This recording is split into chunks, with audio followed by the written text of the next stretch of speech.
திண்டுக்கல் மாவட்டம் வேடசந்தூர் அருகே புதிதாக கட்டப்பட்டு வரும் மேல்நிலை நீர்த்தேக்க தொட்டிக்குள் மர்ம நபர்கள் மலம் கலந்து சென்ற சம்பவம் ஸ்டாலின் ஆட்சியின் அவலத்தை அம்பலப்படுத்தியுள்ளது. தொட்டனம்பட்டியில் கட்டப்பட்டு வரும் மேல்நிலை நீர்த்தேக்க தொட்டியில் மர்ம நபர்கள் சிலர் மது அருந்தியதோடு மலம் கலந்துவிட்டு சென்றுள்ளதாக அப்பகுதி மக்கள் வேதனை தெரிவித்துள்ளனர். இதுகுறித்து புகார் அளித்தும் ஏவல் துறை நடவடிக்கை எடுக்காத நிலையில் விடியா ஆட்சியில் இன்னும் எத்தனை வேங்கை வயல் சம்பவங்கள் நடைபெறுமோ என மக்கள் கண்டனம் தெரிவித்துள்ளனர்.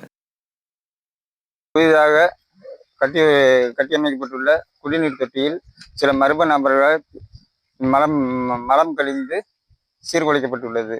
போலீஸுக்கு ஃபோன் மூலியமா தகவல் சொன்ன அமைப்பிலேருந்து தகவல் சொன்னாங்க. அவங்க வந்து பார்த்துட்டு பிளீச்சிங் பவுடர் மட்டும் கலந்து விட்டு தெளிச்சு விட்டு போயிட்டாங்க. இதுவரை ஒரு வார காலம் ஆயிடுச்சு. இதுவரைக்கும் எந்த ஒரு நடவடிக்கையும் எடுக்கப்படவில்லை.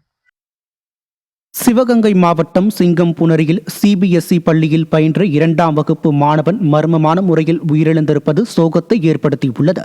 இந்த பள்ளியில் மாதுராபுரி வேங்கைப்பட்டியைச் சேர்ந்த பாலமுருகன் என்பவரின் 7 வயது மகன் அஸ்வித் 2ஆம் வகுப்பு படித்து வந்தார். வழக்கம் போல சிறுவன் பள்ளிக்கு சென்ற நிலையில் பிக்ஸ் வந்ததாகவும் சிங்கம்புணரி அரசு மருத்துவமனையில் சேர்த்த நிலையில் சிறுவன் சிகிச்சை பலனின்றி உயிரிழந்ததால் பெற்றோர்கள் அதிர்ச்சியடைந்தனர். சிறுவனின் வாய் மற்றும் மூக்கில் ரத்தம் கசிந்திருந்ததால் பள்ளி நிர்வாகத்தை பெற்றோர் தொடர்பு கொண்ட போது அனைத்து எண்களும் சுவிட்ச் ஆஃப் செய்யப்பட்டிருப்பதாக கூறப்படுகிறது. விடியா ஸ்டாலின் ஆட்சியில் பள்ளியில் கூட மாணவர்களுக்கு பாதுகாப்பற்ற நிலை உள்ளதாக குற்றச்சாட்டு எழுந்துள்ளது.